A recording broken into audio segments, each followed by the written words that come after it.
Mari Bapak dan Ibu sekalian, kita bangkit berdiri. Kita akan memasuki untuk ibadah kita pada saat ini. Karena itu, biarlah seluruh rangkaian kebaktian perayaan iman kita pada minggu ini, kita mulai dengan satu pengakuan bahwa sumber pertolongan kita adalah di dalam nama Tuhan, Sang Pencipta langit bumi dan segala isinya, yang di dalam kasih dan kesetiaannya tidak pernah meninggalkan buah perbuatan tangannya. Karena itu turunlah atas kamu sekalian anugerah dan damai sejahtera di dalam nama Allah Bapa, Putra dan Roh Kudus. Amin. Mulia bagi Bapa,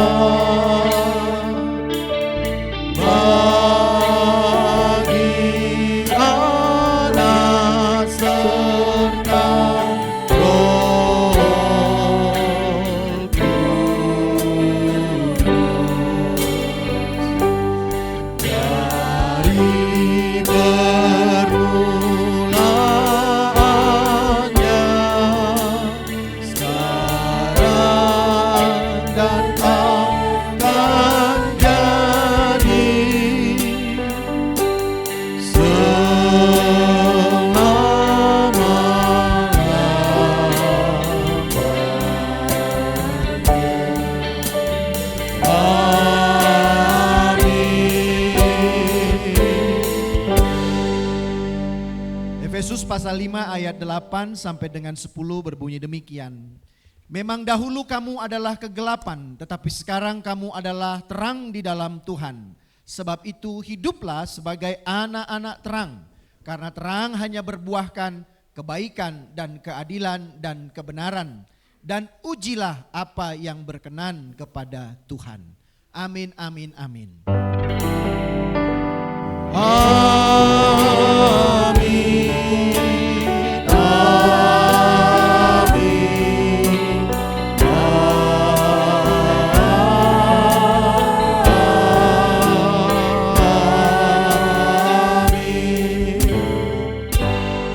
Silakan duduk Bapak dan Ibu serta saudara dan saudari sekalian. Sekali lagi saya menyambut kita semua yang hadir pada pagi hari ini. Selamat pagi.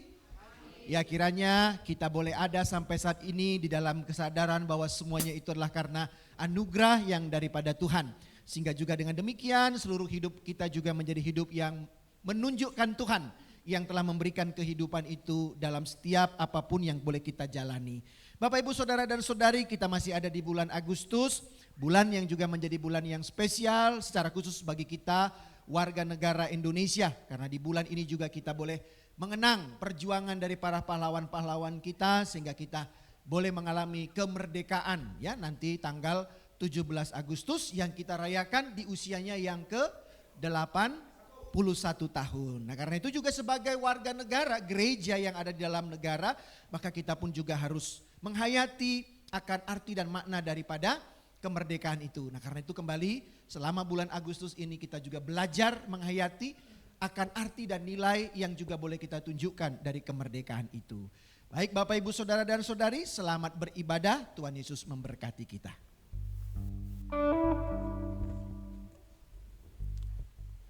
Ya, Shalom Bapak Ibu, Shalom, puji nama Tuhan. Kita berkumpul kembali di tempat ini untuk memulai ibadah kita. Mari kita agungkan puji-pujian dan masyurkan nama Tuhan dengan melalui pujian yang kita akan lantunkan ya. Mari Bapak Ibu kita bangkit berdiri bersama, kita angkat pujian jadi pemenang. Di bulan Agustus ini kita akan belajar tentang kemerdekaan dalam kehidupan kita. Tuhan jadikan kita pemenang. Tak akan pernah kuragukan.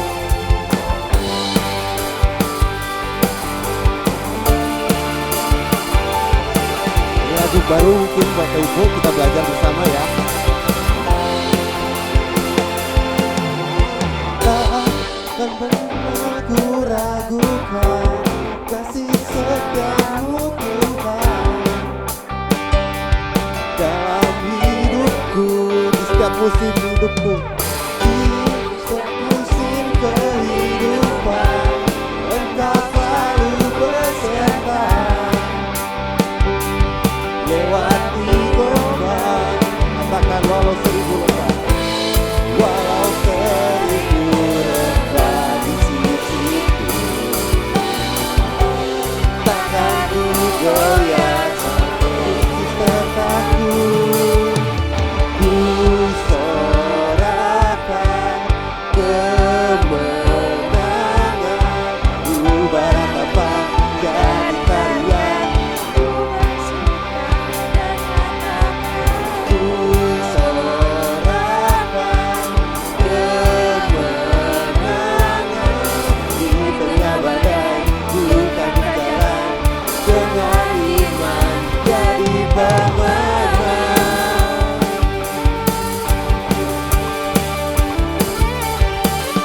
pujian ini sekali lagi.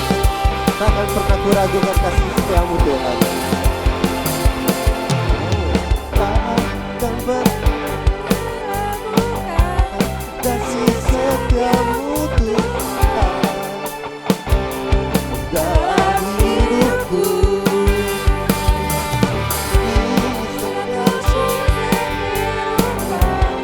Engkau selalu beserta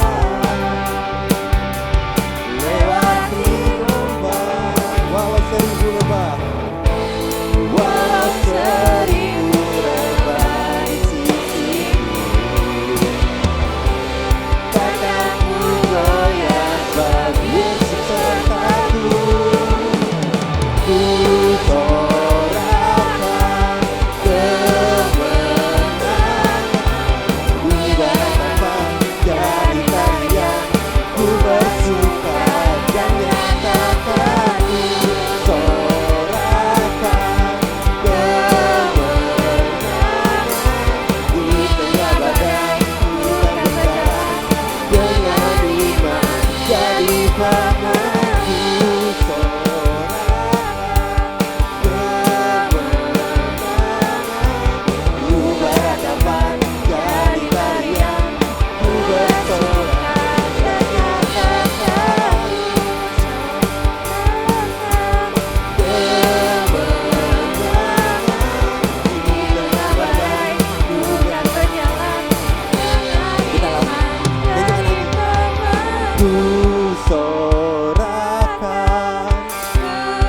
Kemenangan kami Tuhan hanya dalam Kau, yang ubah ratapan kami jadi tarian dan nyatakan. Ku sorakan kemenangan, di tengah badai ku akan berjalan dengan iman. Ku sorakan, kami sorakan Tuhan. Ku beratapan jadi tarian, ku bersuka dan nyatakan. Ku sorakan kemenangan,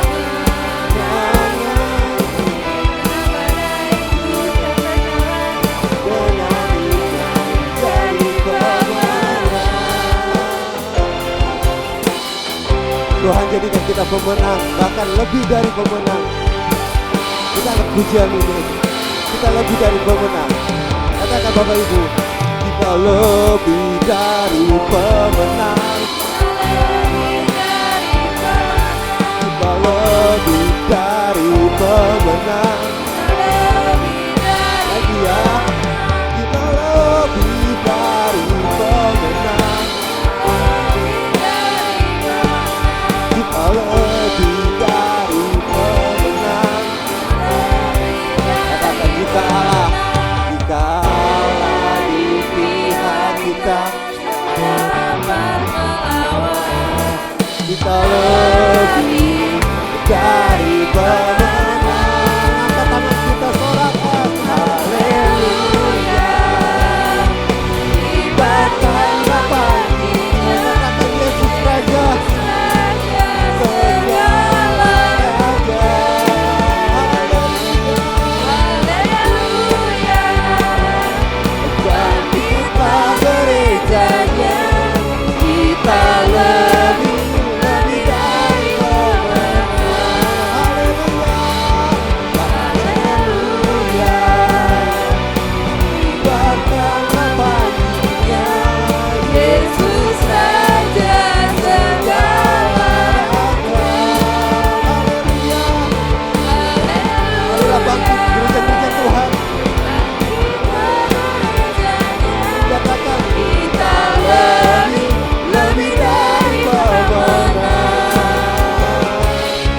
Kita lebih dari pemenang. Katakan sekali lagi, kita lebih dari pemenang.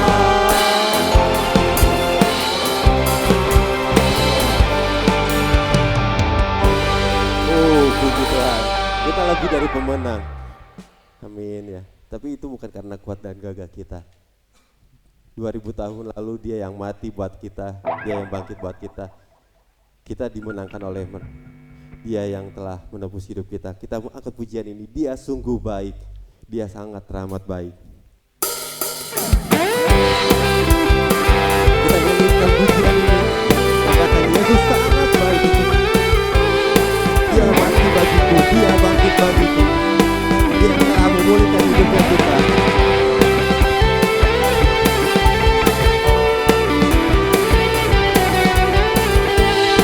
Katakan Bapak Ibu, dia mati bagiku, dia bangkit bagiku, ya Tuhan Allah penyelamat. Dia kemenangannya kita, kuasa maut dikalahkan, hidupku dipulihkan, ya Tuhan Allah kemenangan. Karena itu kami nyanyikan pujian ini Tuhan. Dia sungguh baik, dia sangat baik, Yesus dia baik bagiku. Dia sungguh baik, dia sangat baik, Yesus dia baik bagiku. Mari Bapak Ibu yang alami kasih setianya Tuhan, kebaikannya Tuhan. Angkat puji ini dengan penuh semangat lagi. Katakan dia ada dalamku, dia ada di dalamku, bergerak di hidupku, ya Tuhan Allah kekuatanku. Dia penuhi hatiku dengan kuasa kasih-Nya, ya Tuhan Allah kemenanganku. Dia sungguh baik, dia sangat baik, Yesus dia baik bagiku. Dia sungguh baik, dia sangat baik, Yesus dia baik bagiku. Dia sungguh baik, dia sangat baik, Yesus dia baik bagiku.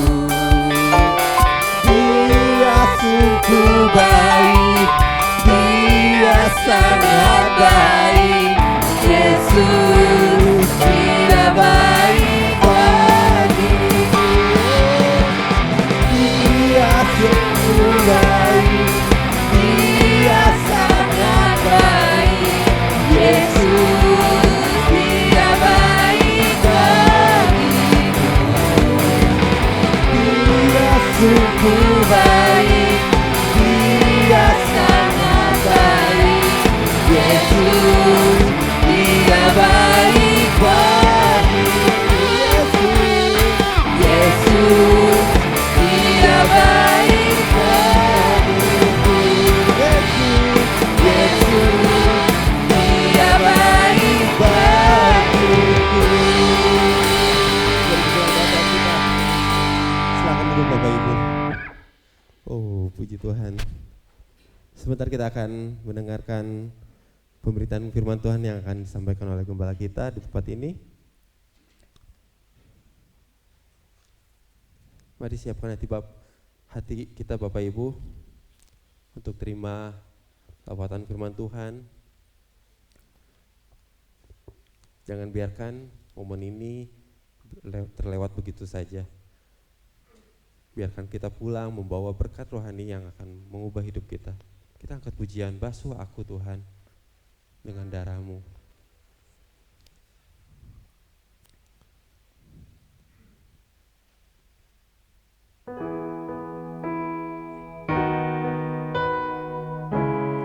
Setelah kita dimerdekakan, bukan berarti hidup kita bebas. Namun hidup kita menjadi hamba yang setia buat Tuhan.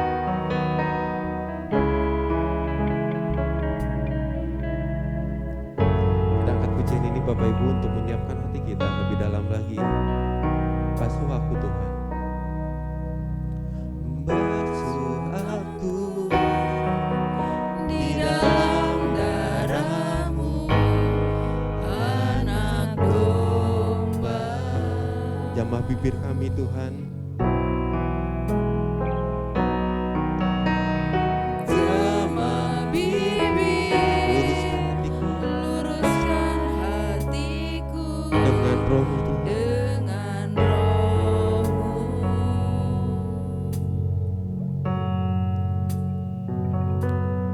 Ku rindu kemuliaan Tuhan,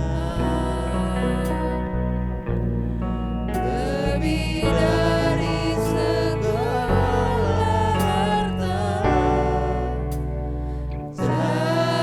Jadikan ku hamba berkenan kepadamu.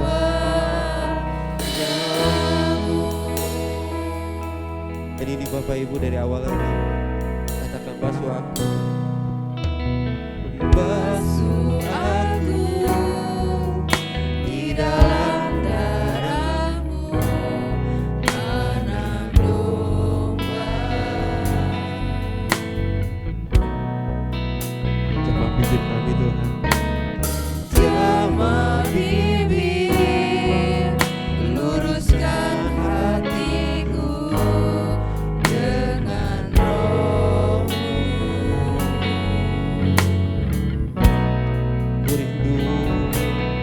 Ku rindu Kemuliaan turunlah kemuliaan atas kami. lebih dari segala harta. Ini kerinduan kami. Jadikan ku hamba berkenan kepadamu.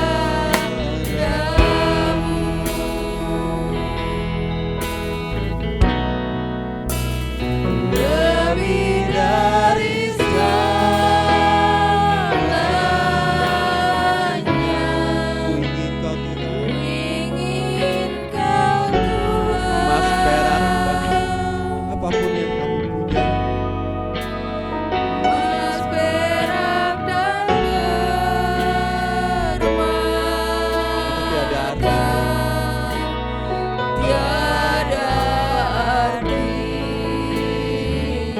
Saat kerinduan kami ingin bersekutu dengan-Mu Tuhan. Ku ingin lebih dekat bersekutu denganmu.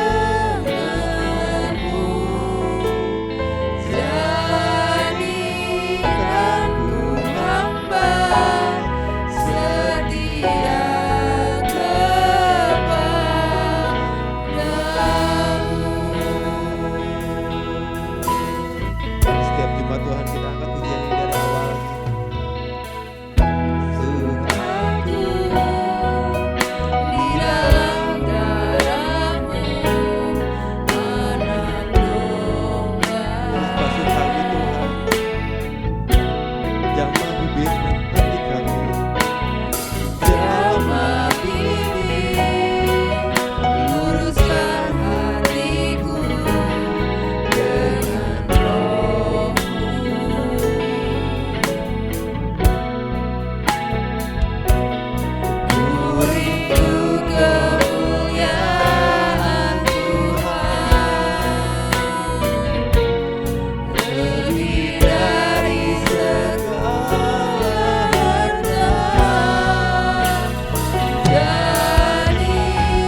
bersekutu denganmu.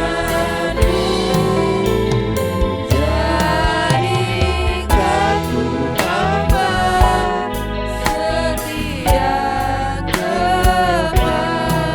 Mari segenap jemaat Tuhan nyanyikan pujian ini satu suara. Lebih dari hanya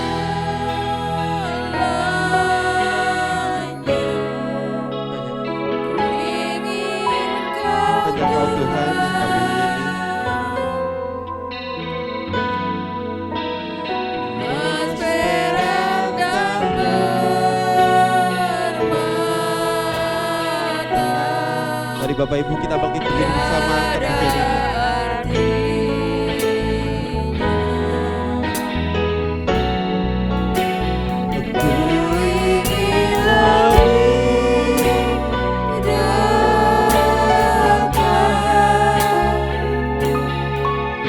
Bersekutu denganmu, jadikan ku hamba setia kepadamu.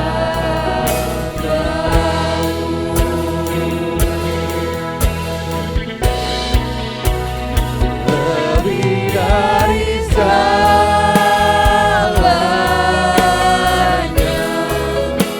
ku ingin Kau Tuhan.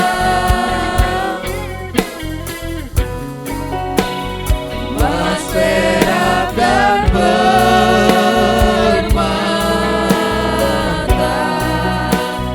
tiada artinya.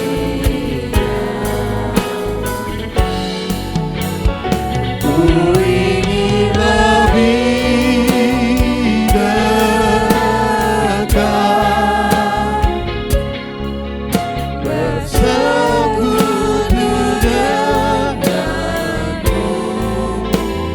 Jadikan ku hamba setia kepadamu.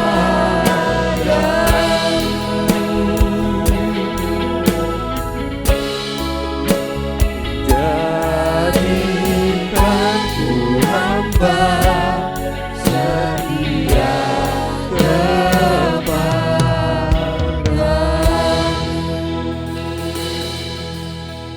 Biarlah Tuhan pujian yang mau menghantarkan kami untuk boleh kembali mendengarkan permenungan firman-Mu, sungguh-sungguh juga boleh menjadi pujian yang kami wujudkan dalam kehidupan kami di dunia ini Tuhan.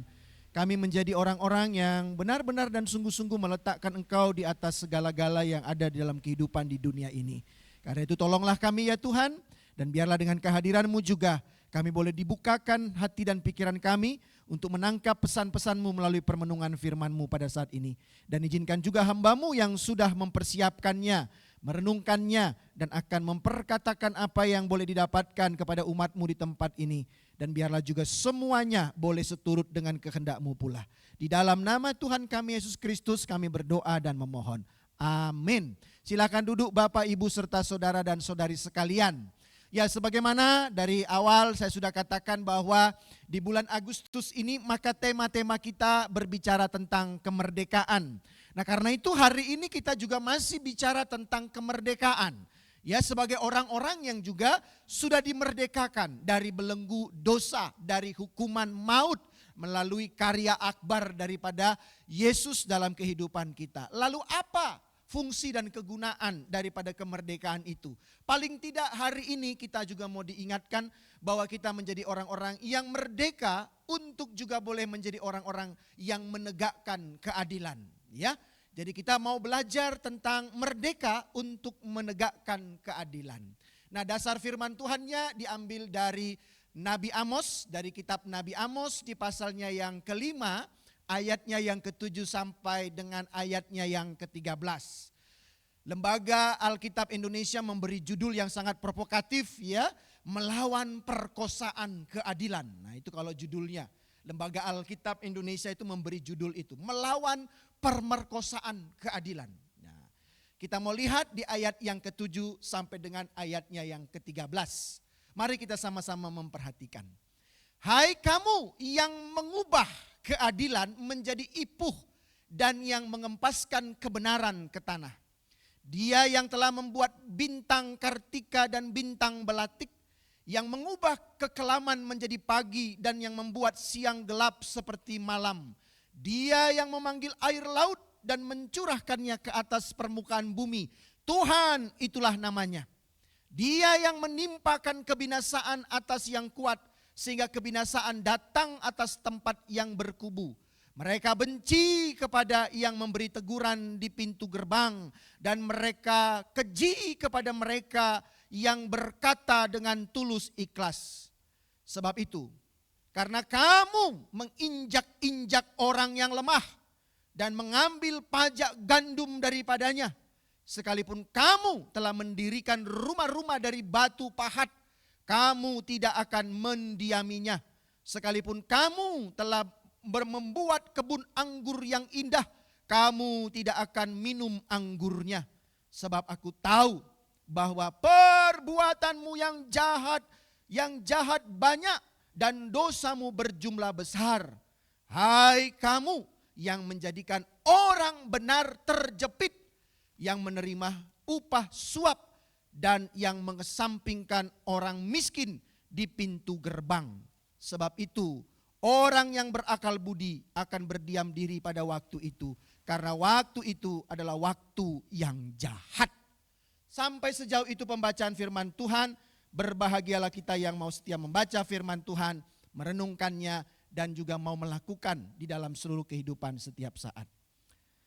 Bapak, Ibu, Saudara, dan Saudari, ketika saya merenung-renungkan firman Tuhan ini, maka muncul dalam pikiran saya lagu ya yang menggambarkan juga tentang keadilan, ya, kritik tentang keadilan yang hilang dalam kehidupan di dunia ini. Semoga ini bisa diputar.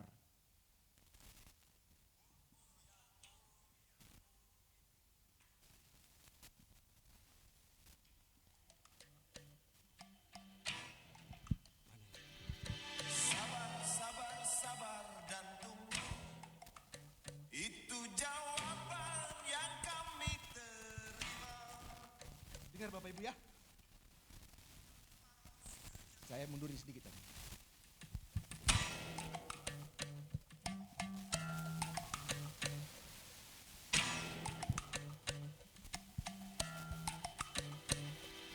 Kalau cinta sudah dibuang, jangan harap keadilan akan datang.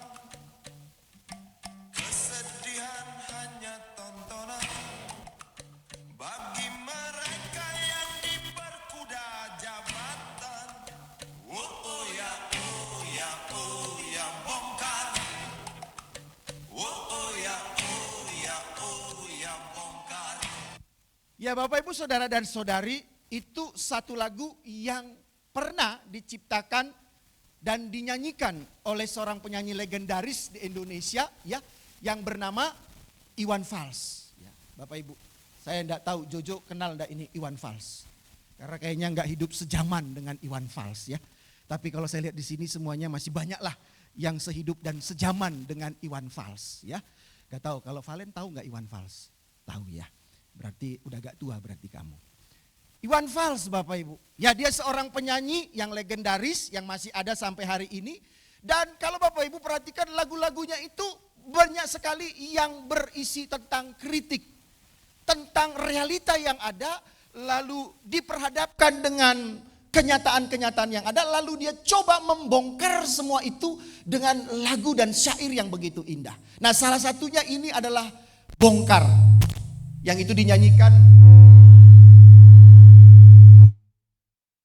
dan suami ya, bukan suami dan istri gitu ya, ini bandnya dulu waktu itu. Dikatakan kalimatnya, kalau cinta sudah dibuang ya, jangan harap keadilan akan datang. Dia mau berkata bahwa keadilan itu bisa hilang ketika cinta itu ya hilang dalam kehidupan ini, dan akhirnya yang muncul adalah apa?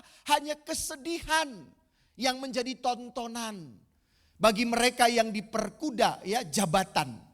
Ya, diperkuda. Saya mencari diperkuda atau diperbudak, tapi kayaknya diperkuda gitu ya, jabatan.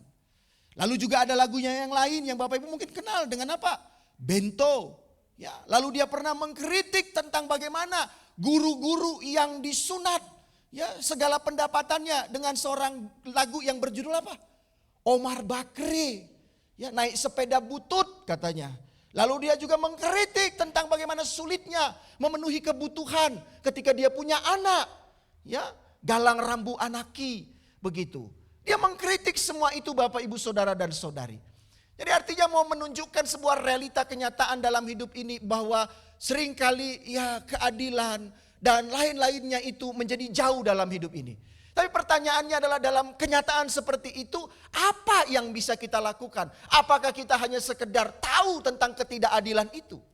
Apakah kita hanya sekedar paham bahwa di dunia ini ada ketidakadilan?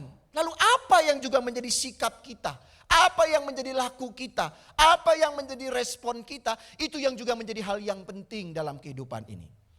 Kemarin saya tanggal 3 sampai dengan tanggal 5 mengikuti seminar internasional yang diadakan oleh UKS UKDW ya, internasional ya, tentang juga pengharapan. Lalu juga di situ salah satu dari pembicara itu berkata bahwa pengharapan itu menjadi sesuatu yang ada, tetapi biarlah pengharapan itu tidak hanya berhenti di dalam wawasan berpikir, tetapi juga harusnya pengharapan itu dimunculkan dari segala laku dan perbuatan kita. Dari segala tindakan kita. Agar tidak hanya berhenti dalam pemahaman, hanya tidak hanya berhenti dalam pengetahuan, tetapi harusnya juga berwujud dalam sikap dan tindakan yang real. Termasuk dengan keadilan di dalam kehidupan kita saat ini. Keadilan itu sepertinya sekarang itu menjadi jauh. Keadilan itu sepertinya menjadi hilang. Atau bahkan juga kita bisa berkata keadilan itu hanya terjadi pada kelompok-kelompok tertentu saja. Tetapi keadilan pada kelompok tertentu menjadi hilang. Keadilan bisa berlaku dengan begitu luar biasanya baiknya bagi orang-orang yang mungkin punya kedudukan dan jabatan. Tetapi keadilan itu menjadi hilang bagi orang-orang yang tidak punya apa-apa. Bagi orang-orang kebanyakan, bagi orang-orang yang tidak punya kekuatan dalam kehidupan ini.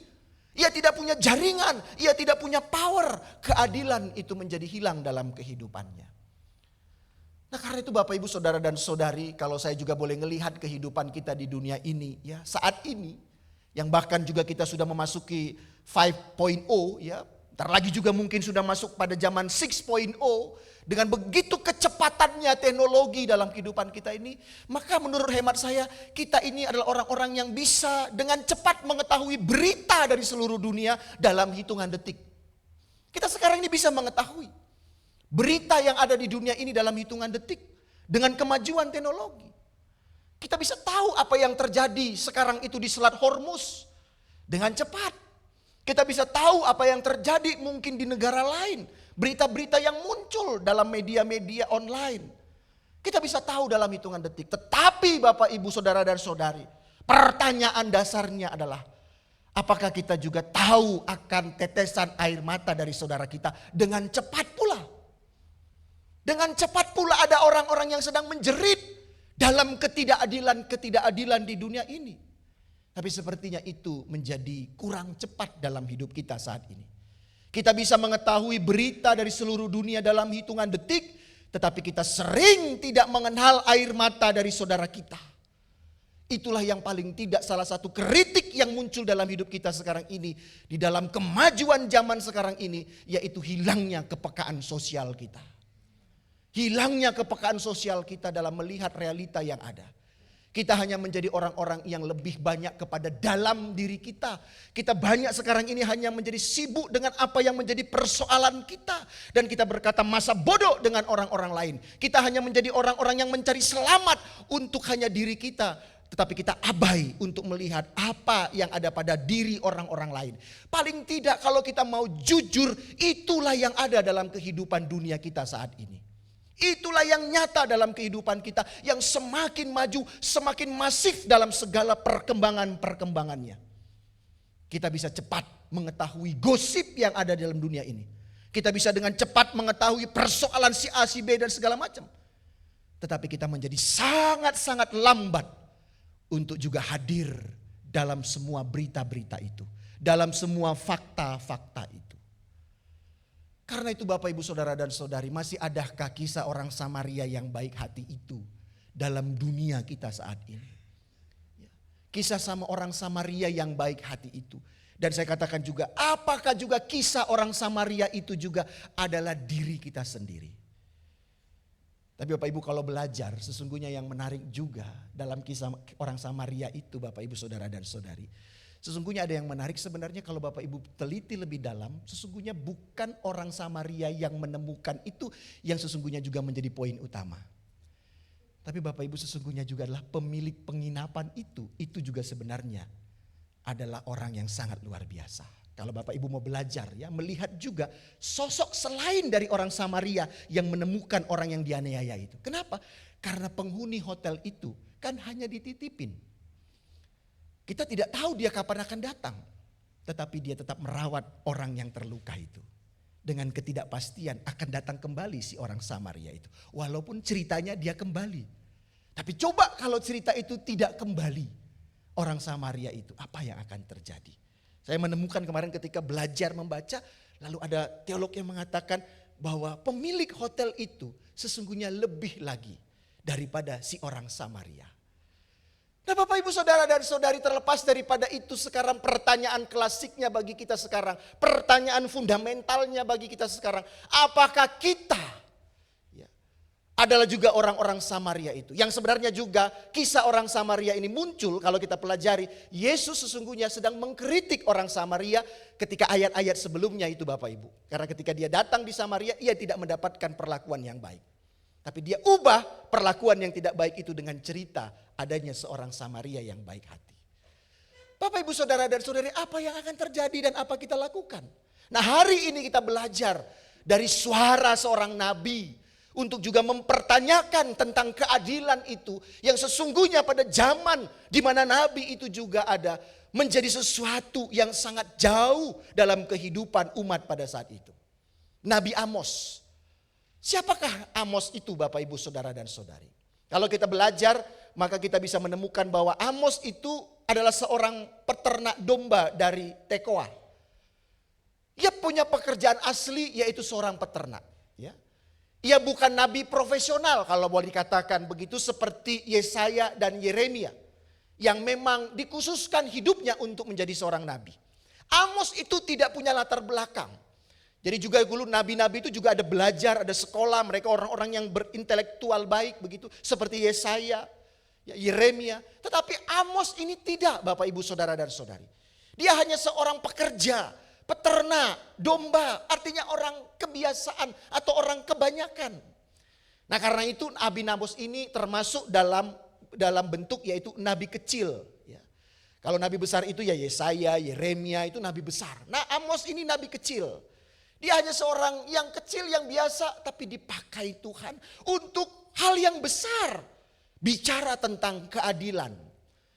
Nah Bapak Ibu saudara dan saudari, kalau kita membaca dari seluruh pasal yang sangat pendek di dalam kitab Nabi Amos ini. Maka salah satu poin penting yang sedang mau disampaikan oleh Nabi Amos ini. Tema sentralnya salah satunya adalah tentang keadilan. Ya, panggilan Amos itu berfokus pada satu hal yaitu kemakmuran seharusnya dan semestinya tidak menghilangkan keadilan dalam kehidupan. Rupa-rupanya pada zaman Nabi Amos ini Bapak Ibu saudara dan saudari, kita bisa membaca bahwa latar belakang dan tujuan dari pemanggilan Nabi Amos ini menunjukkan bahwa konteks sosial pada saat itu ya memang keadaan Israel atau orang-orang pilihan Tuhan itu sedang dalam keadaan makmur. Mereka tidak sedang melarat, mereka tidak sedang susah. Mereka tidak dalam sedang seperti mungkin yang kita sering bayangkan saat ini, yang kita hadapi saat ini. Keadaan krisis. Ya. Kita sering berkata saat ini zamannya krisis begitu. Tapi kadang-kadang pun krisis apa betul krisis? Ya. Perlu juga diteliti lebih mendalam begitu kalau saya lihat sih sekarang ini. Apa betul-betul sekarang Indonesia ini juga sedang dalam keadaan krisis? Ya, apakah datanya benar-benar valid? Tapi karena kenyataan juga kita lihat sesungguhnya juga banyak orang-orang yang mengalami juga kebaikan-kebaikan pada masa-masa ini. Nah paling tidak ada 3 konteks di situ yang bisa kita lihat Bapak Ibu saudara dan saudari. Israel di masa Amos ini bahwa kemakmuran material itu sedang semarak-semaraknya. Ya, tetapi ternyata kemakmuran itu tidak serta-merta mengikuti hadirnya keadilan sosial. Ya. di dalam segala kekayaan, tetapi justru sebaliknya terjadi penindasan-penindasan yang notabene itu terjadi kepada orang yang miskin dan orang-orang yang tidak punya power dalam kehidupan. Lalu yang kedua juga kita lihat kalau kita baca kitab Nabi Amos ini, kita juga menemukan situasi yang makmur itu mereka juga menjadi umat yang taat dalam ibadah. Ya. Mereka juga menjadi umat yang taat dalam ibadah, tetapi bagi Amos ini menjadi sesuatu kemunafikan. Tetapi bagi Amos ini menjadi suatu kemunafikan karena ibadah mereka yang penuh dengan ritual-ritual yang begitu luar biasa keren, luar biasa bagusnya. Tetapi ternyata itu tidak mendorong orang-orang yang beribadah itu menjadi orang-orang yang hadir juga dalam keadilan-keadilan. Tapi justru orang yang notabene yang hadir dalam ruang-ruang ibadah, dalam ibadah-ibadah yang ditetapkan dengan taat tanpa mungkin mereka bolong sama sekali. Tetapi dalam perilaku mereka tidak menunjukkan keadilan. Karena itu mungkin bagi Amos ini adalah satu kemunafikan yang sedang muncul. Dan karena itu poin yang ketiga kalau kita baca dalam kitab Nabi Amos ini, maka ada panggilan untuk kepada bangsa atau umat itu, untuk mereka juga menjadi umat yang bukan hanya mencari kemakmuran, bukan hanya menjadi umat yang taat dalam ibadah, tetapi sebaliknya dua bagian itu, kemakmuran dan ketaatan itu juga diimplementasikan atau juga diwujudkan dalam perilaku-perilaku yang juga menghadirkan keadilan. Terlebih lagi kepada orang-orang yang tidak punya apa-apa. Apa buktinya dari apa yang saya sampaikan ini Bapak Ibu Saudara dan Saudari? Paling tidak kita melihat di ayat yang ke-7. Nabi Amos itu berkata, "Hai kamu yang mengubah keadilan menjadi ipuh dan yang mengempaskan kebenaran ke tanah." Kata ipuh di situ apa artinya Bapak Ibu? Ipuh itu adalah tanaman. Ya. Nah ini kalau saya cari itu ini tanaman ini Bapak Ibu. Ipuh itu adalah tanaman. Kalau itu dalam pakai terjemahan yang lama. Tapi kalau di TB2 itu enggak ada, ya. Dia tidak lagi dipakai dalam bentuk ipuh, tapi TB2 keadilan telah menjadi racun pahit. Ya. Amos melihat bahwa keadilan itu bukan lagi menjadi sesuatu yang menyenangkan, tetapi keadilan telah menjadi ipuh. Dan ipuh ini adalah tumbuhan yang berisi tentang racun dan racun yang pahit. Dan bahkan mereka bukan hanya sekedar menjadikan keadilan itu menjadi ipuh, tapi juga mereka yang mengempaskan kebenaran itu ke tanah. Artinya meniadakan kebenaran-kebenaran itu. Mereka menutup mata mereka terhadap kebenaran. Mereka menutup telinga mereka terhadap jeritan akan permintaan, pertolongan akan keadilan. Mereka mengempaskannya, mereka mengabaikannya. Karena itu Amos berkata di ayat ke-7, "Hai kamu yang mengubah keadilan menjadi ipuh. Hai kamu yang mengubah keadilan menjadi tanaman yang pahit. Yang sangat pahit. Serta mengempaskan kebenaran ke tanah." Inilah yang Amos lihat dan perlihatkan kepada umat. Padahal sesungguhnya keadilan itu seharusnya menyegarkan. Keadilan itu harusnya menyegarkan. Ia bukan menjadi tanaman yang pahit. Tetapi sudah menjadi racun yang mematikan. Yang dilakukan oleh orang-orang yang hidupnya dalam kelimpahan. Orang-orang yang pada saat itu taat dalam peribadatan. Tapi justru dua bagian inilah, dua kelompok inilah yang telah menjadikan keadilan itu menjadi racun. Menjadi kepahitan dalam kehidupan di dunia ini. Nah, bagaimana dengan kita Bapak Ibu Saudara dan Saudari yang juga saat ini akan memasuki kehidupan berbangsa dan bernegara kita yang di usianya yang ke-81 tahun. Yang walaupun seringkali kita sudah melihat angka 8 dan angka 1-nya itu ya mulai agak dikotak-atik ya, dibuat aneh-aneh gitu ya. Angka 8-nya itu menunjukkan gambar yang gemuk begitu. Angka 1-nya itu menunjukkan angka yang 1 begitu, angka yang kurus. Ya, menunjukkan angka 8 ini kelompok-kelompok tertentu. Tetapi gak apa-apa Bapak Ibu Saudara dan Saudari. Tetapi itulah realita fakta yang harus kita lihat. Tetapi bagaimana sikap kita terhadap hal itu? Apakah kita hanya berhenti dalam kesadaran adanya realita itu saja? Atau sebaliknya realita itu mendorong kita untuk hadir juga dalam kehidupan dalam berbangsa dan negara. Jadi juga Bapak Ibu Saudara dan Saudari, sekarang ini apa yang disampaikan dan dikumandangkan oleh Amos ini juga sedang menjadi sebuah kritik atau otokritik bagi kita sebagai orang-orang yang mengaku telah dimerdekakan oleh karya Tuhan itu. Apakah kita juga sama seperti pada zaman Amos ini? Kita orang-orang yang taat dalam ruang ibadah ini, dalam pujian dan penyembahan kita. Tetapi di luar daripada ruang ibadah ini, kita menjadi orang yang nomor satu alpa, absen dalam menghadirkan keadilan-keadilan. Itu menjadi sebuah kritik. Sehingga kalau itu yang kita lakukan tidak lain dan tidak bukan, kita sesungguhnya juga sedang menjadikan ipuh-ipuh itu menjadi kenyataan dalam hidup kita ini. Sekilas Bapak Ibu, entah kita masih paham atau enggak ini ya. Saya enggak tahu Gaby masih ingat enggak ini. Ya, tentang 4 pilar bangsa Indonesia. Jadi anak-anak zaman sekarang itu kayaknya agak-agak udah mulai lupa ini. Makanya ya rasa nasionalisme kita itu sudah agak hilang ya. Kita itu punya 4 pilar ya. Kalau dalam keimanan kita itu kita punya 4 tiang gereja ya. Kalau dalam teologi kita punya 4 tiang gereja. Ada yang tahu nggak Bapak Ibu? 4 tiang gereja itu apa? 4 Injil Bapak Ibu. Itu 4 tiang gereja. Matius, Markus, Lukas, Yohanes. Kenapa itu tiang gereja? Karena di dalam Matius, Markus, Lukas, Yohanes, Yesus dengan jelas dapat kita baca dan kita lihat dalam karyanya. Ya, itu tiangnya. Nah kalau di Indonesia kita juga punya 4 pilar Bapak Ibu. Yang sesungguhnya 4 pilar inilah yang harusnya menopang dalam kehidupan berbangsa dan bernegara kita. Pilar yang pertama apa? NKRI. Itu pilar yang pertama. Tiang yang pertama dalam kehidupan kita ini adalah NKRI. Negara Kesatuan Republik Indonesia. Itu tiang kita. Itu gak boleh lagi kita. Tiang ini jangan diganti. Ini soko gurunya ini. Kalau rumah itu ini kalau tiang ini dihilangkan. Wah itu bisa ambruk.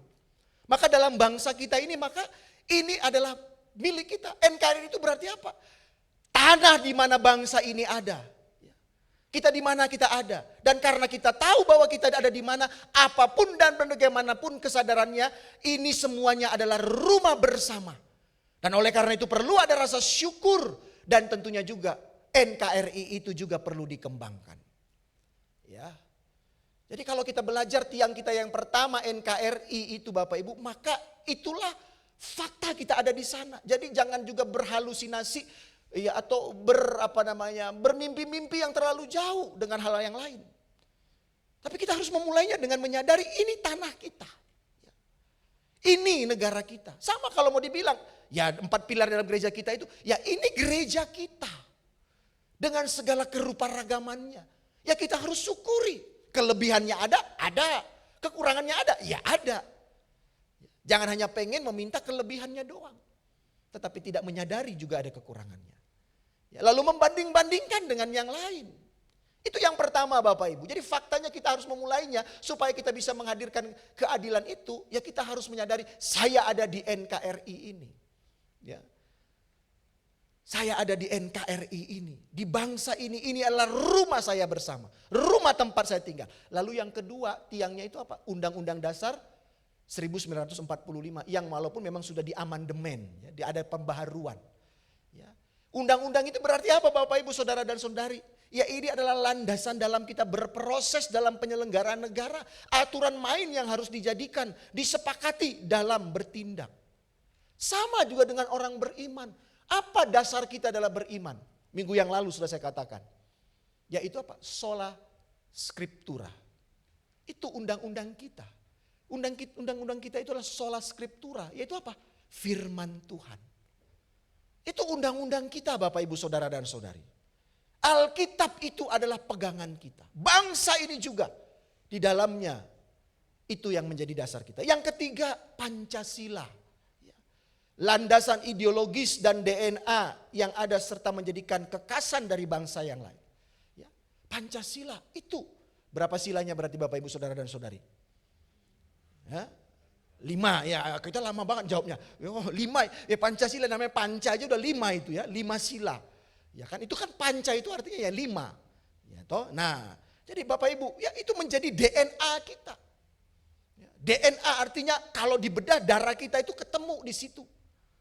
identitas kita dalam Pancasila dari 5 sila itu. Yang hasil pergumulan dengan luar biasa, dan bahkan kalau kita selidiki di dunia ini, itu adalah sesuatu yang sangat unik dan kaya yang tidak ada di belahan negara yang lain. Jadi Bapak Ibu, kita harus berbangga. Pancasila itu adalah produk yang dihasilkan oleh Bapak negara kita ini, yang di negara lain itu nggak punya. Dalam 5 sila itu sungguh luar biasa. Yang bahkan dalam perkembangannya kalau Bapak Ibu belajar, itu sempat ada kalimat ya yang juga mau dipakai ya, Ketuhanan Yang Maha Esa itu dalam menjalankan juga syariat Islam, tetapi ya, akhirnya itu dirubah ya, dalam dokumennya. Dulu awalnya itu mau dimasukkan juga Ketuhanan Yang Maha Esa bagi orang-orang yang menjalankan juga syariat. Tetapi dalam pemahaman tentang kemajemukan bangsa kita, akhirnya kalimat itu ditiadakan. Dan itu hasil perjuangan kita Bapak Ibu. Ya, bahkan saya mau katakan, kalau saya coba koreksi saya, bangsa Indonesia ini juga punya lagu kebangsaan Bapak Ibu. Itu apa? Indonesia Raya. Siapa yang ciptakan lagu Indonesia Raya? Ya? Siapa? Dul Sumbang? Iwan Fals? Wage Rudolf Supratman. Bapak Ibu Saudara tahu enggak apa kepercayaan Wage Rudolf Supratman? Wage Rudolf Supratman itu adalah beragama apa? Kristen Bapak Ibu. Jadi lagu Indonesia Raya kita itu adalah produk dari apa? Kekristenan. Tapi banyak kita nggak tahu ya. Jadi itu lagu yang dihasilkan oleh seorang komposer yang beragama. Saya ketika mencari, tolong kalau saya salah dikoreksi. Tapi ketika saya coba searching, itu. Jadi ini satu Bapak Ibu Pancasila. Lalu juga yang berikutnya, 4 pilar kita itu adalah Bhinneka Tunggal Ika. Semangat fundamental dalam kesadaran akan kekayaan dari perbedaan-perbedaan yang ada untuk disatukan dalam gerak bersama. Jadi Bhinneka Tunggal Ika itu adalah sebuah ajakan kita sadar bahwa kita ini berbeda. Diversity. Bahkan di GKMI Bandung ini saja Bapak Ibu harus kita mulai juga selalu sadar. GKMI Bandung ini juga ada karena perbedaan-perbedaan. Ya. Jadi juga kalau kita tidak merayakan kenyataan perbedaan di sini, bahkan kita mau memaksakan menjadi sama, maka kita sesungguhnya sudah menghilangkan sejarah yang ada di dalam kehidupan GKMI ini. Kalau saya tidak salah, bahkan di GKMI ini ada 8 suku bangsa. Yang tentunya itu punya model masing-masing. Punya cara pandang masing-masing. Ya. Punya para melihat persoalan. Nah 4 pilar ini. Keunikan-keunikan ini yang kita perhadapkan dengan realita ini. Dan disitulah kitanya harusnya hadir. Yang pertama kita harus berbangga bahwa tanah kita ini adalah, hidup kita ini adalah NKRI. Kalau di gereja kita harus berbangga bahwa kita adalah orang-orang yang ada di GKMI Bandung. Kita juga harus berbangga kita punya undang-undang dasar. Kita juga harus berbangga sebagai orang beriman punya panduan dalam hidup yaitu firman Tuhan. Kita juga harus berbangga Pancasila sebagai filosofi hidup kita yaitu ajaran-ajaran Tuhan kita. Keselamatan yang Tuhan telah berikan. Lalu kita juga harus berbangga dengan segala kebinekaan yang ada. Tetapi apakah kita hanya berhenti dalam keberbanggaan itu? Tentunya tidak. Nah karena itu Bapak Ibu saya mau mengajak kita. Dan selain dari apa yang dikatakan oleh Amos, kita juga sesungguhnya di dalam Pancasila itu juga nilai keadilan itu juga sudah didorong untuk kita wujudkan. Yaitu di Pancasila sila kedua. Kemanusiaan yang adil dan beradab. Nah rupa-rupanya juga Bapak Ibu, keadilan itu juga bukan hanya bicara sebagai orang beriman saja. Tetapi keadilan itu juga sebagai sebuah nafas yang ada dalam kehidupan berbangsa kita. Dan itu sudah tertuang dalam Pancasila kita. Yang tadi juga dikatakan dalam sila kedua, kemanusiaan yang adil dan beradab. Artinya apa Bapak Ibu Saudara dan Saudari? Kemanusiaan yang adil dan beradab ini sesungguhnya adalah juga yang sedang digumulkan dan diperjuangkan oleh Amos yang menjadikan dia sebagai nabi yang dipanggil untuk menegakkan keadilan itu selaras juga mungkin kalau kita mau perhadapkan dengan sila kedua ini. Supaya keadilan itu menjadi nyata. Pancasila, ya, kemanusiaan yang adil dan beradab itu. Prinsip ini mengajak kita untuk menghargai martabat setiap manusia. Dan berkomitmen pada keadilan sosial seperti Amos. Yang itu menjadikan kita sebagai orang-orang yang dipanggil untuk melawan ketidakadilan.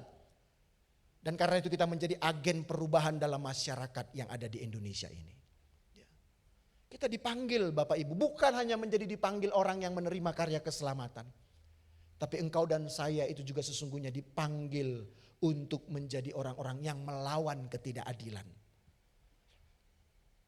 Dan akhirnya kita menjadi orang-orang yang membawa perubahan dalam kehidupan ini. Kenapa ini penting Bapak Ibu? Mungkin ini khotbah yang gak menarik kalau kita perhatikan. Khotbah yang tidak menarik, khotbah yang menarik itu kan bicara tentang prosperity, tentang kemakmuran, bicara tentang kesembuhan. Tetapi jangan lupa Bapak Ibu, sebagai orang engkau yang sudah dimerdekakan di dalam Tuhan. Bukan hanya engkau mengejar tentang hal-hal tersebut. Tetapi sesungguhnya kemerdekaan itu juga. Yang itu adalah bentuk keadilan Tuhan untuk dirimu. Yang harusnya itu juga menjadi ekspresi dalam hidup kita. Sebagai orang-orang yang menegakkan keadilan. Sebagai bentuk wujud kemerdekaan khususnya di dalam iman yang sudah kita dapatkan. Karena itu saya mau katakan Bapak Ibu. Seperti Iwan Fals juga tadi sedang mengkritik tentang ketidakadilan yang ada itu. Maka izinkan saya juga mau mengkritik kita bersama. Termasuk mengkritik Bapak Ibu dan termasuk juga mengkritik diri saya. Dengan memperhatikan kalimat yang saya tuliskan itu. Bahwa Allah itu menyelamatkan kita, bukan menjadikan kita penyembah-penyembah, pendoa-pendoa dalam ruang-ruang ibadah saja. Tetapi Allah yang telah menyelamatkan kita itu memanggil kita untuk keluar. Peduli dan berbuat pada kenyataan yang kita sedang lihat. Dan itu sebagai bukti iman yang memerdekakan kita. Kita bukan hanya dipanggil untuk menjadi orang-orang yang hadir dalam ruang-ruang penyembahan-penyembahan dan pendoa-pendoa dalam ibadah-ibadah kita yang kita keramu dengan begitu luar biasa. Tetapi sesungguhnya kita sebagai orang-orang yang telah dimerdekakan itu dipanggil untuk keluar. Peduli dan berbuat pada kenyataan yang ada. Bukan pada ketidakkenyataan yang ada. Jadi jangan kau berbuat pada sesuatu yang gak ada. Itu ngarang namanya. Tapi panggilan kita untuk berbuat pada kenyataan yang ada. Apa kenyataan yang ada? Ketidakadilan, kesemena-menaan, ketidakpenghargaan terhadap martabat orang lain. Disitulah panggilan kita untuk berbuat. Lalu dari apa yang dikatakan oleh Nabi Amos ini, aplikasinya apa yang bisa kita lakukan Bapak Ibu? Sebagai orang beriman yang juga mau kiranya belajar, yang sebagai orang yang dimerdekakan untuk menghadirkan keadilan itu. Yang pertama, ada 4 hal Bapak Ibu. Maka sebagai orang-orang yang telah diselamatkan dan dimerdekakan itu, maka yang pertama, maka kita harus menjadi orang-orang yang punya integritas. Jadi orang Kristen itu harus punya integritas. Ya. Oh, integritas itu apa? Banyak definisi mungkin kita bisa temukan. Tetapi paling tidak integritas itu bicara menjadi orang yang tidak munafik. Minggu lalu sudah saya katakan, jangan kita seperti orang yang pakai belangkon. Ya, bukan berarti belangkon itu salah ya. Tapi jangan kita menjadi orang pakai belangkon itu artinya di depan dan di belakang kita beda. Orang yang berintegritas itu adalah orang yang di depan dan di belakang, di samping, di kiri, di kanan ya sama. Ya. Ya. Itu orang yang berintegritas. Ya. Dalam apapun. Karena itu jangan biarkan kepentingan pribadi mengobarkan integritas dan kebenaran. Karena itu orang yang berintegritas adalah orang yang hidup pada catatan utama daripada catatan pinggir. Karena sering kali kita itu menjadi orang-orang yang lebih menghidupi catatan-catatan pinggir kita. Kalau Bapak Ibu senang membaca buku, ya, maka dalam buku itu pasti ada catatan pinggirnya di bawah-bawah. Tapi itu hanya suplemen tambahan untuk poin pentingnya di atasnya. Tapi sering kita ini hidupnya berbalik, kita lebih memperhatikan catatan-catatan pinggirnya. Catatan pinggir misalnya ya siapa dia dan bagaimana dia, apa sumbangsi dia dalam hidup kita. Itu catatan-catatan pinggir. Lalu dengan catatan pinggir itu baru kita memberikan nilai kepada terhadap hal itu. Tidak. Tapi catatan utama kita adalah sebagai orang yang sudah diselamatkan. Sebagai orang yang sudah dimerdekakan, maka kemerdekaan itu menjadikan kita punya integritas. Integritasnya bukan hanya di awal bulan, mungkin gitu. Jadi orang yang paling berbaik hati ketika di awal bulan sedang mendapatkan banyak berkat. Lalu di akhir bulan menjadi orang yang paling kejam. Ya, karena sudah mulai habis begitu. Tidak. Itu integritas. Dan karena itu kalau integritas itu akan mendorong kita untuk menjadi orang-orang yang hidup di dalam kejujuran. Keadilan itu bukan langsung mulai dengan tindakan dan perbuatannya. Paling tidak Bapak Ibu, kita harus memulainya dengan adanya integritas dalam diri kita. Ya siapa kita? Paulus itu sebagai sosok pribadi yang punya integritas yang sangat kuat. Sehingga dia berkata, aku di dalam aku ya, tapi hanya Kristus yang hidup. Kalaupun aku mati untuk Kristus. Itu integritas. Ya. Sekali Kristus ya Kristus, sekali Yesus ya Yesus. Itu integritas. Bukan dalam kondisi tertentu. Ya. Unconditional. Tetap punya integritas. Dan orang yang berintegritas harapannya dia menjadi orang yang hidup dalam kejujuran. Orang yang hidup dalam kejujuran berarti orang yang melawan oportunisme dengan integritas. Berani mengambil keputusan benar meskipun sulit. Karena Tuhan itu menghargai kejujuran. Ya. Hadapi godaan dengan iman yang murni. Ya. Jadi tidak pernah salah godaan Bapak Ibu. Yang salah adalah kita yang tergoda. Ketika kita tidak punya integritas. Ya. Tidak salah sebenarnya ada orang yang mau sedang menyuap kita. Tetapi yang salah adalah sikap kita menerima atau mengambil daripada suap itu. Ya. Namanya orang punya yang namanya kepentingan-kepentingan. Tapi kita kalau punya integritas, maka kita harus menunjukkan itu. Apakah saya sudah bisa seperti itu? Mungkin belum Bapak Ibu. Tapi ada satu tokoh di GKMI yang punya integritas yang sangat luar biasa, sakleknya di hadapan Tuhan. Pak Teguh pasti tahu itu. Pendeta Charles Cristano. Itu bagi di GKMI yang sepertinya ya saat-saat ini menjadi tokoh. Dulu, ya kalau saya nggak salah nanti boleh dikoreksi oleh Pak Teguh. Di GKMI Kudus itu pernah rame. Itu tempat pendirian kita ya. Oh itu juga ada apa ya GKMI Kudus. Ya. Dulu di GKMI Kudus itu Bapak Ibu ada seorang pengusaha tingkat nasional. Ya, yang hidup di sana dan berjemaat di sana. Yang memiliki PT yang di Indonesia ini cukup terkenal yaitu PT Pura. PT Pura itu salah satu anak usahanya adalah pencetak uang. Ya. Nyetak uang Bapak Ibu. Nyetak uang. Bukan uang Indonesia. Kalau uang Indonesia kan diperuri. Itu dicetaknya uang kalau saya nggak pernah salah itu dengar itu cetak uang Brasil. Jadi uang luar negeri itu dicetak di situ. Ya. Mulainya ini pengusaha ini, ya, Yakobus namanya itu. Ya. Dulu itu mulainya dari dia hanya punya percetakan kecil. Tapi dalam perkembangannya, karena kemajuan kepintarannya, akhirnya berkembang pesat. Bapak Ibu kalau ada seorang punya di jemaat kita ini misalnya di GKM Bandung ini punya pengusaha tingkat nasional kira-kira itu menjadi seseorang yang perlu kita jaga atau kita biarkan Bapak Ibu. Apalagi kalau kita sering mendengar setiap awal bulan laporan keuangan gitu ya. Nah ini ada pengusaha nasional di gereja itu kita biarkan atau gimana? Pasti kita rawat ya. Kita jaga. Mungkin kalau dia baru batuk gitu udah langsung kita geruduk ke rumahnya, kita tumpang tangan doakan supaya dia sehat, gak cepat-cepat dipanggil Tuhan. Itu wajar Bapak Ibu, gak salah. Tetapi menariknya hamba Tuhan ini tidak tergoda dengan itu. Integritasnya terpegang dengan baik. Buktinya apa? Kalau saya tidak salah, ya nanti boleh dikoreksi oleh Pak Teguh. Si pengusaha ini awalnya punya istri, ya seorang dari Jerman. Akhirnya dalam perjalanan dia selingkuh dengan perempuan yang lain. Kalau gereja ada seperti itu Bapak Ibu, kira-kira apa yang harus dilakukan? Boleh gak gereja ada perselingkuhan? Atau boleh kalau dia perpuluhannya gede. Jadi kalau kamu belum kasih perpuluhan gede, jangan coba-coba selingkuh.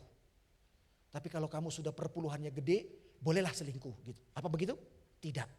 Kamu mau perpuluhan mau gede, mau tidak gede, kalau kamu melakukan perzinahan, ya tetap itu adalah dosa. Dan apa yang terjadi Bapak Ibu? Yang dalam catatan sejarah saya yang saya pelajari, pendeta ini menegur, memberikan hukuman disiplin kepada pengusaha tersebut. Nerima enggak dia? Pasti enggak nerima Bapak Ibu. Dia keluar. Dia keluar dari GKMI Kudus. Sempat kalau saya enggak salah, sempat rame. Karena dianggap pendeta ini terlalu berani. Ya, gereja berpikir secara keuangan ini kalau keluar habis nanti kita ini. Ya nanti pengumuman gereja ya jadi defisit terus ini. Tetapi pendeta itu berdiri di atas integritas firman Tuhan. Karena firman Tuhan itu adalah ya dan amin. Tetap kalau kamu mau dipulihkan, kamu harus memasuki disiplin gereja. Kalau enggak ya silakan tentukan pilihanmu. Dan akhirnya singkat cerita, orang itu keluar. Ya. Dan akhirnya saya dengar itu waktu itu terakhir dia sudah enggak ada sekarang. Ya. Dan bahkan kalau UKSW itu juga dapat berkat. Karena dia dulu berteman dengan Megawati. Karena ketika Megawati datang ke UKSW, itu langsung UKSW itu diaspal semuanya itu dengan dia. Karena datang Megawati ke sana. Ya, bahkan itu dibuat tenda khusus pakai AC untuk tempat mereka bertemu. Luar biasa. Dan kalau nggak salah dia akhirnya masuk ke gereja tertentu. Karena pendeta yang di gereja itu juga pernah ngobrol dengan saya. Ya. Bapak Ibu Saudara dan Saudari, kita perlu belajar integritas. Karena kita juga dibilang kita itu adalah anak-anak Tuhan yang diminta apa? Bukan bersumpah, tetapi kita diminta untuk, artinya apa? Hendaklah engkau katakan, di luar daripada itu berasal dari siapa? Si jahat. Ini kejujuran. Nah karena itu juga dua hal itu Bapak Ibu akan mendorong kita untuk memiliki empati. Empati itu artinya apa? Bangunan kepekaan sosial dan empati dalam lingkungan kerja, peduli terhadap penderitaan sesama, dan janganlah acuh dan tak acuh. Empati itu kalau saya katakan adalah perubahan, tidak lagi berkata saya atau kamu, tetapi berkata menjadi kita. Ini adalah persoalan kita bersama. Jadi ketidakadilan yang sedang terjadi ini bukan persoalan si anu, bukan persoalan si itu. Tetapi ketidakadilan ini adalah persoalan kita. Itulah yang juga kemarin ya, kita sudah angkat dalam 1 bulan. Yaitu ngeblend itu. Ngeblend itu mau mengajak kita bukan hanya melihat persoalan si A, pergumulan si A. Ngeblend itu menjadi satu dan menghadapinya. Dalam bukan hanya simpati, tetapi dalam tindakan empati. Hadir betul-betul di sana. Sehingga keadilan itu ya, menjadi teladan dalam menegakkan keadilan. Kita menjadi teladan dalam menegakkan keadilan dimanapun. Keadilan sosial yang dimulai dari keputusan sehari-hari yang benar. Sekalipun itu beresiko pada kehidupanmu. Kalau saya mau katakan keadilan itu menjadikan kita berkata apa kata Tuhan yang menjadi utama. Ya. Bukan apa kata kita lagi. Tapi tentunya ini bukan hal yang mudah Bapak Ibu. Jujur. Untuk menegakkan keadilan itu tidak mudah. Karena itu pejuang-pejuang keadilan itu tidak banyak. Tetapi kiranya tadi di awal saya katakan kisah orang Samaria yang baik itu. Kiranya sekarang kitalah orang Samaria yang baik itu. Bapak Ibu Saudara dan Saudari. Tadi juga dikatakan ya. Kalau tadi Iwan Fals juga bilang kalau cinta itu sudah dibuang. Cinta yang sama dengan kasih. Apa sih sebenarnya yang membuang kasih itu? Apa yang membuang kasih itu tidak lagi menjadi ada dalam diri kita? Ya. Apa yang menjadi musuh besar dari kasih itu? Kalau saya mau katakan Bapak Ibu, musuh besar kasih itu bukan kebencian, melainkan ketidakpedulian. Ya. Sebab ketika hati berhenti peduli, tangan pun berhenti menolong dan keadilan berhenti mengalir. Ketidakpedulian, bukan kebencian. Ketika kita sudah hidup dalam kebencian, ya, maka ketidakpedulian itu hadir dalam hidup kita. Ya, hati menjadi tidak peduli, tangan pun berhenti menolong. Dan kalau sudah tangan berhenti menolong, maka bisa dipastikan keadilan pun berhenti mengalir. Karena itu mari Bapak Ibu, kita orang yang sudah dimerdekakan, kita pun belajar untuk menegakkan keadilan dalam seluruh hidup kita. Dimulai dari mana? Mulai dari tempat paling dekat dalam hidupmu, keluargamu. Kita pun harus belajar adil di dalamnya. Ya. Dan akhirnya kita akan terus mengalir dalam kehidupan ini. Dan biarlah ini menjadi bagian yang kita wujudkan. Tuhan memberkati kita. Amin. Mari kita berdoa. Ajari kami Tuhan untuk hanya tidak mensyukuri karya keselamatanmu yang telah membebaskan kami dari belenggu dosa. Tetapi ajari kami Tuhan bahwa karya pembebasanmu itu juga mengajak kami untuk menjadi pembebas-pembebas dalam kehidupan di dunia ini. Walaupun kami tahu sering itu punya dampak yang negatif dalam hidup kami. Bisa jadi itu membuat kami juga mengalami kembali penderitaan. Tetapi ajari kami Tuhan Bahwa ketika kami terus bersepakat untuk menjadi orang-orang yang menegakkan keadilan, kebenaran dalam hidup ini, sesungguhnya kami tidak berjalan sendiri. Ada Engkau yang memegang kami. Tolong kami Tuhan di tengah-tengah dunia saat ini dalam kemajuannya yang semakin menarik kami untuk menjadi tidak peduli. Tapi biarlah kami sebagai orang-orang yang diselamatkan terus juga boleh belajar menjadi orang-orang yang punya kepedulian terhadap satu dengan yang lainnya. Demi Kristus kami berdoa dan memohon. Amin.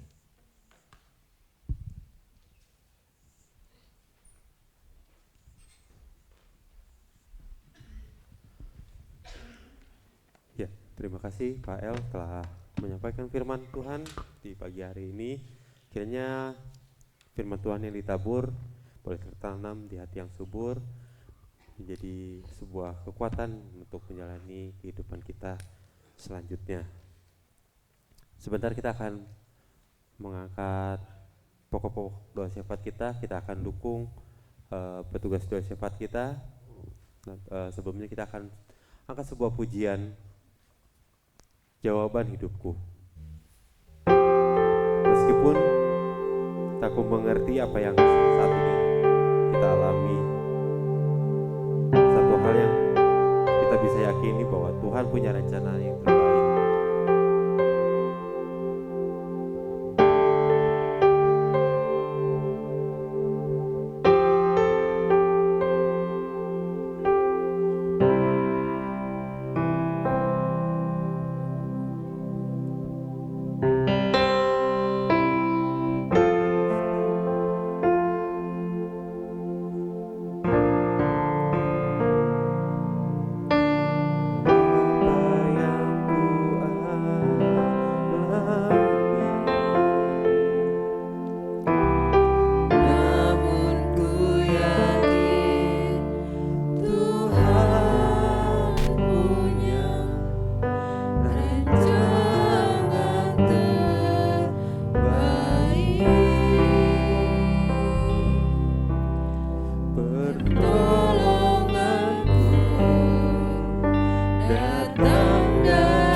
pagi Bapa yang baik, kami mengucap syukur untuk setiap kasih setia Tuhan yang boleh selalu Tuhan nyatakan dan Tuhan berikan buat kami dari hari ke hari. Kami bersyukur Tuhan, kami boleh ada di tempat ini, kami boleh kembali membelajar kebenaran firman Tuhan, biar kami yang boleh belajar, mendengar dan melakukannya menjadi pembawa keadilan yang sejati, membawa kasih melalui kepedulian kami kepada orang-orang di sekitar kami Bapa. Tuhan, kami mohon ampun juga untuk setiap dosa dan kesalahan yang kami lakukan, baik melalui pikiran kami, perkataan kami, perbuatan kami, bahkan kepada sesama kami ya Tuhan, yang tanpa kami sadari sering menyakiti mereka. Pada pagi hari ini Tuhan, kami bersepakat berdoa untuk bangsa dan negara kami. Kami mau berdoa untuk setiap pemimpin kami, mulai dari pemimpin pusat hingga kepada pemimpin di setiap daerah.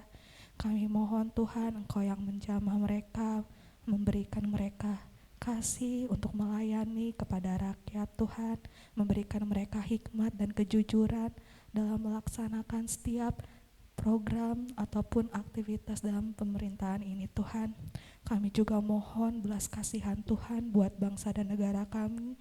Tuhan, meskipun saat ini banyak isu-isu negatif, banyak perpecahan mungkin di sekitar kami, di media sosial terkait bangsa dan negara kami, biarlah Tuhan kami sebagai anak-anak Tuhan berdiri membawa damai keadilan di tengah-tengah kondisi bangsa ini.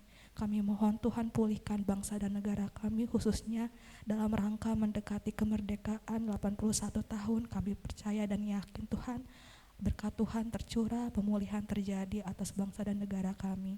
Kami juga berdoa untuk Kota Bandung, Kabupaten Bandung, untuk daerah Kopo Permai tempat gereja kami berdiri saat ini. Tuhan yang memberkati setiap sisi demi sisi, Tuhan yang memberkati setiap orang-orang yang tinggal dan terlibat di dalamnya. Tuhan, kami juga berdoa untuk gerejamu di tempat ini, GKMI Bandung, berdoa secara khusus untuk Pak Gembala beserta keluarga. Tuhan yang terus kuatkan, Tuhan yang berikan roh yang menyala-nyala untuk melayani di tempat ini ya Tuhan, dimanapun panggilan Pak El dan keluarga, Tuhan sertai terus, berikan kekuatan, kesehatan untuk keluarganya juga Bapa. Kami juga berdoa untuk setiap majelis, untuk setiap komisi yang ada Bapa, mulai dari komisi senior, komisi Bapa, komisi perempuan, komisi anak, komisi youth, semuanya Tuhan kami mohon penyertaan Tuhan ada dan hadir dalam mendukung setiap program yang akan dijalankan oleh setiap komisi. Kami rindu Tuhan, kasih Tuhan juga boleh Tuhan nyatakan melalui gereja ini.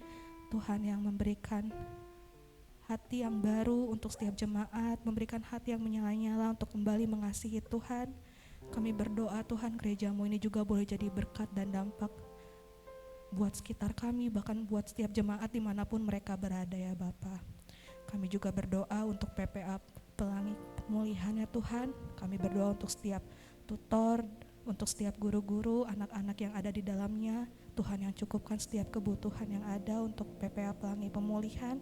Biarlah anak-anak di PPA Pelangi Pemulihan boleh merasakan kasih Tuhan, dan biarlah ketika mereka nanti boleh ya Tuhan melanjutkan ke tempat yang mereka pendidikan selanjutnya, mereka boleh menjadi orang-orang yang membagikan kasih Tuhan selanjutnya kepada orang-orang di sekitarnya.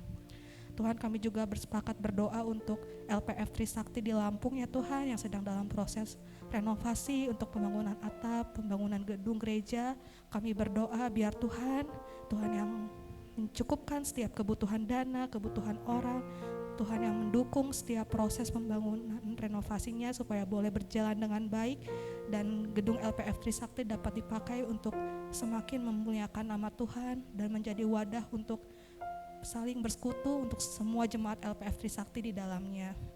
Tuhan, kami juga berdoa untuk setiap jemaat-Mu yang hari ini hadir membawa setiap pergumulan hidupnya, apapun yang menjadi pergumulan hati mereka, Tuhan yang lebih tahu. Pergumulan ekonomi, pergumulan keluarga, pergumulan kesehatan, atau mungkin yang sedang mengalami letih lesu, tidak bersemangat menjalani hidup, sedang mengalami putus asa. Kami menyerahkan semuanya ke dalam tangan Tuhan. Tuhan yang terlebih tahu setiap pribadi. Tuhan yang berikan kekuatan, berikan jalan keluar. Tuhan yang memberkati kehidupan mereka beserta keluarganya. Ya Tuhan, Ajar kami untuk selalu percaya untuk melihat Tuhan di dalam segala kondisi kehidupan kami. Meskipun saat ini kondisi kami belum berubah, situasi kami belum membaik, ajar kami percaya untuk melihat Tuhan baik di dalam setiap kehidupan kami. Terima kasih Bapa yang baik. Kami percaya dan berdoa Tuhan gak akan pernah meninggalkan jemaat-Mu satu persatu di tempat ini. Tuhan yang akan selalu mendukung dan mengasihi kami semua ya Bapa. Terima kasih Bapa. Kami juga berdoa untuk persembahan yang akan dijalankan sebentar lagi.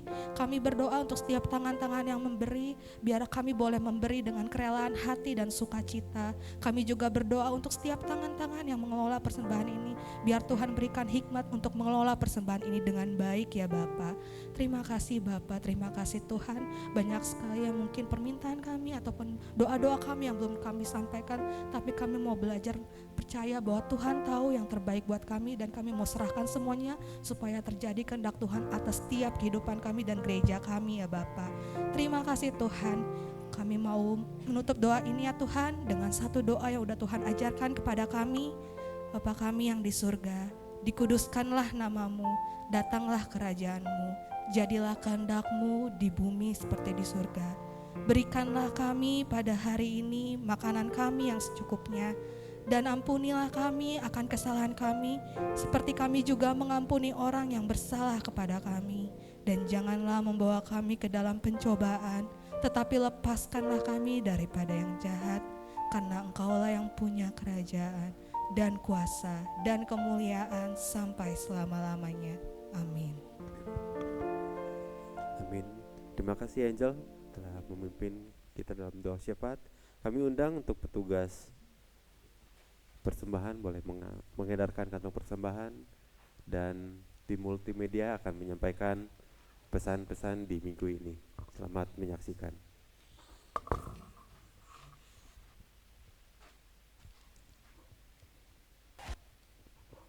Shalom GKMI Bandung.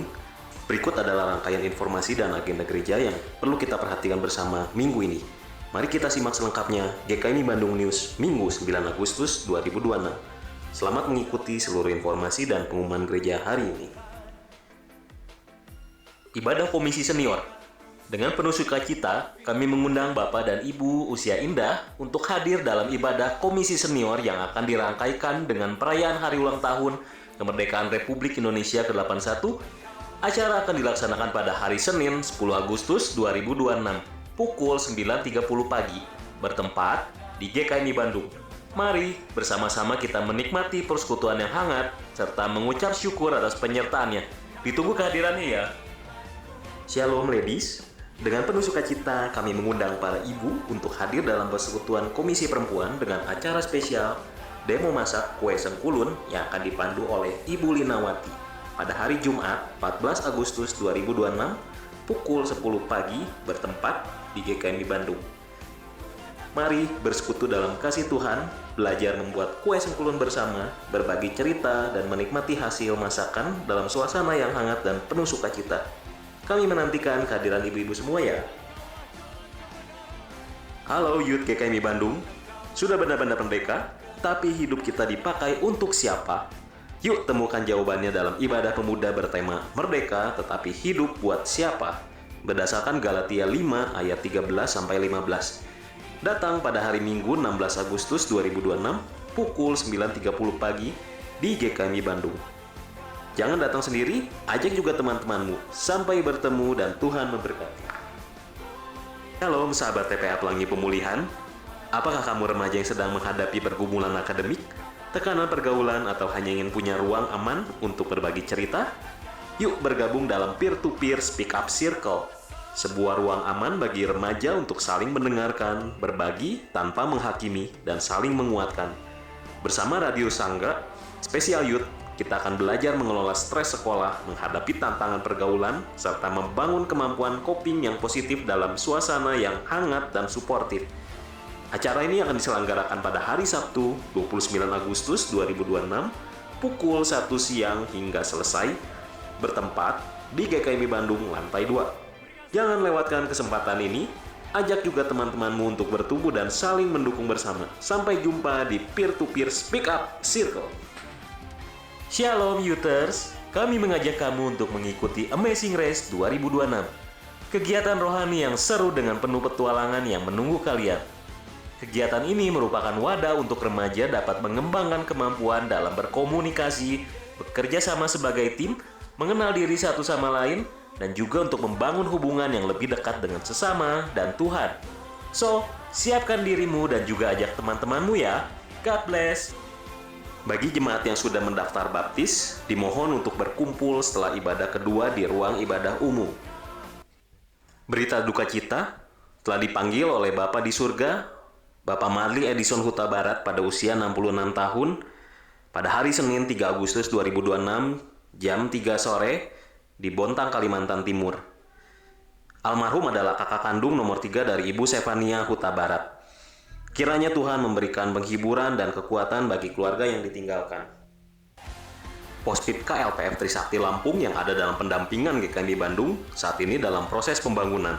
Puji Tuhan, jemaat LPF sedang gotong royong membongkar gedung gereja lama dan akan melanjutkan pemasangan atap baja ringan dan dinding gedung gereja baru bagian depan. Mari kita dukung dalam doa. Bagi yang terbeban untuk mendukung dalam dana, bisa menghubungi Bapak Penatua Ujang Saifullah.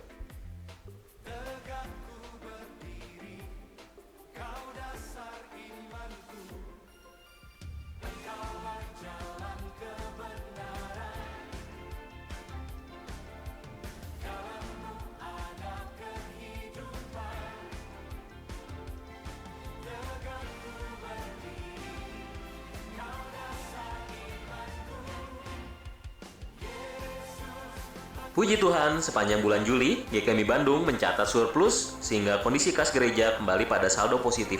Terima kasih atas setiap doa, persembahan, dan dukungan jemaat. Mari kita terus bersama-sama mendukung pelayanan Tuhan melalui kesetiaan kita agar GKMI Bandung semakin menjadi berkat bagi banyak orang. GKMI Bandung mengucapkan selamat ulang tahun kepada Sarwindo pada 10 Agustus, Cassia Richella pada 13 Agustus, Elsiana Tanuel pada 14 Agustus. Kiranya Tuhan terus melimpahkan kesehatan, sukacita, dan damai sejahteranya. Itu dia GKMI Bandung News minggu ini. Tetap semangat, tetap bertumbuh, berbuah, dan jadilah berkat bagi sesama. Tuhan Yesus memberkati. Ya, demikian warta yang cukup banyak di minggu ini. Kiranya kita dapat memperhatikan pesan-pesan di minggu ini yang akan ditekankan juga oleh Pak Gembala dalam pesan gembalanya. Yuk Pak, kita tutup ibadah kita juga.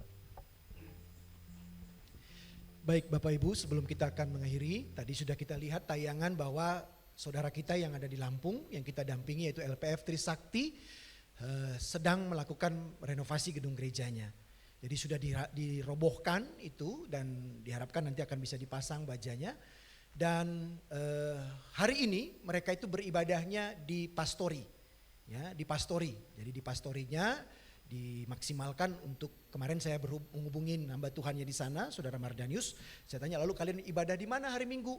Lalu mereka beribadahnya di pastori. Ya, jadi pastorinya itu dipakai yang sepertinya pasti bersempit-sempitan itu ya, karena cukup juga lumayan jemaat di sana. Karena itu Bapak Ibu, mari kita juga dukung supaya juga bisa terus berlangsung renovasi tersebut ya.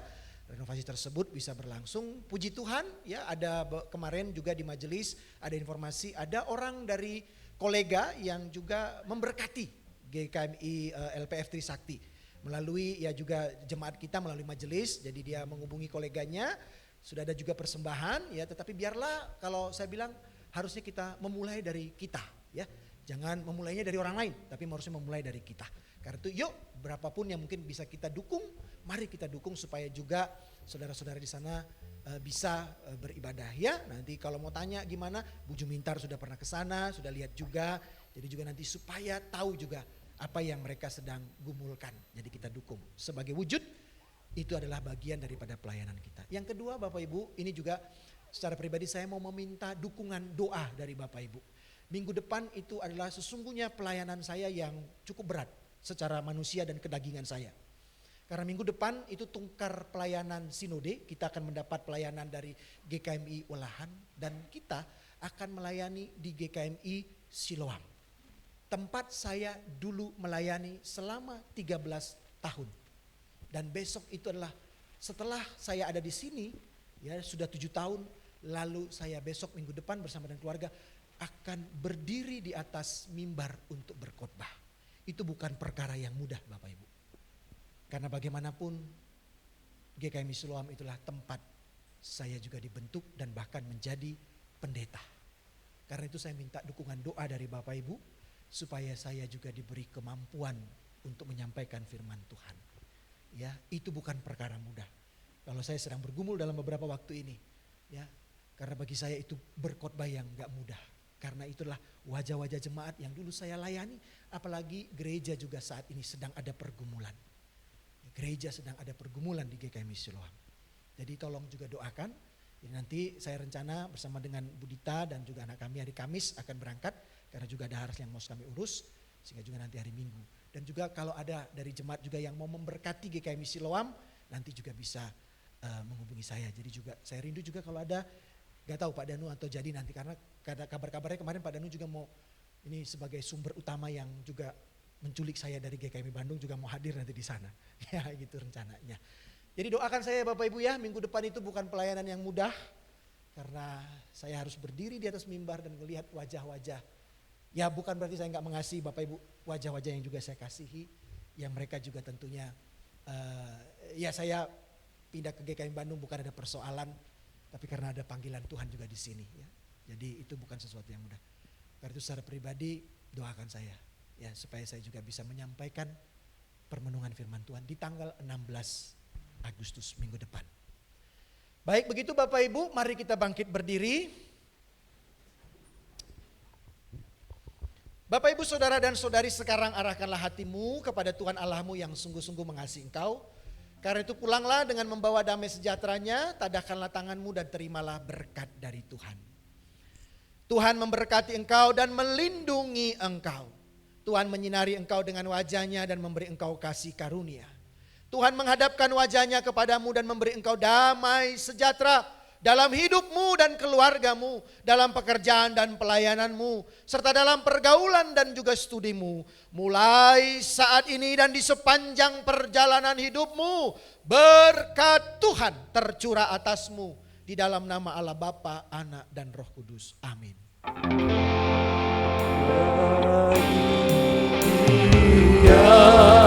Segala pujian, hormat serta syukur kekal selamanya bagi Dia. Segala pujian, hormat serta syukur selama-lamanya.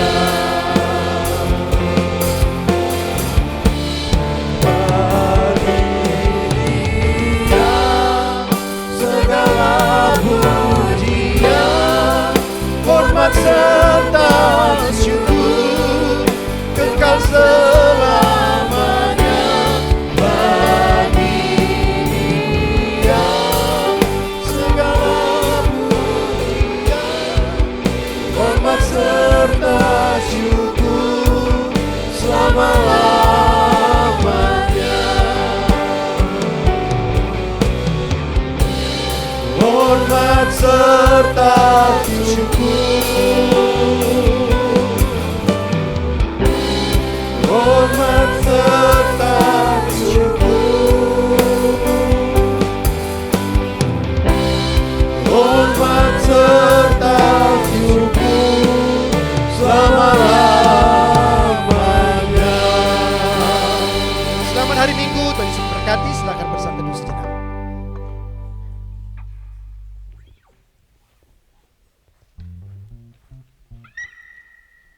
Amin. Selamat hari Minggu, Tuhan Yesus memberkati. Sampai jumpa di minggu yang akan datang.